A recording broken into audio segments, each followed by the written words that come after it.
لبيك اللهم لبيك لبيك لا شريك لك لبيك إن الحمد والنعمة لك والملك لا شريك لك لبيك اللهم لبيك لبيك لا شريك لك لبيك إن الحمد والنعمة لك والملك لا شريك لك لبيك اللهم لبيك لبيك أعوذ بالله السميع العليم من الشيطان الرجيم بسم الله الرحمن الرحيم ولا حول ولا قوة إلا بالله العلي العظيم. mbokk yi asalaamaaleykum wa rahmatullahi taala wa barakaatu.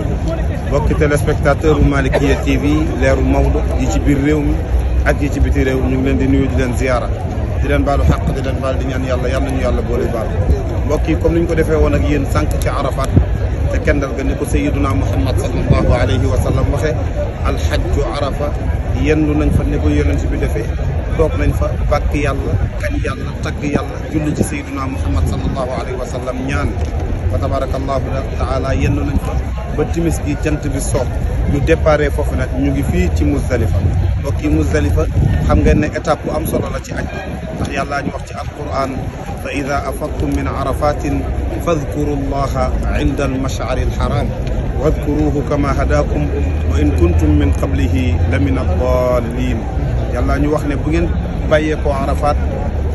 tudd leen yàlla nag jëm ca mash'aril haram boobu mooy Muzdalifa ji ñu nekk. mbokk yi gis ngeen xool ngeen pèlerin yi ñoom ñëpp a ngi nii toog fa tabarakallahu doog a yegg si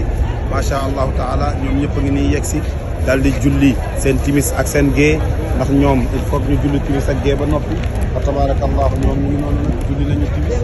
julli nañu gée ba noppi ñu ngay for seen xeer gis nga leen incha allahu taala ñu war a nag for ay xeer daal di إن الحمد والنعمة لك والملك لا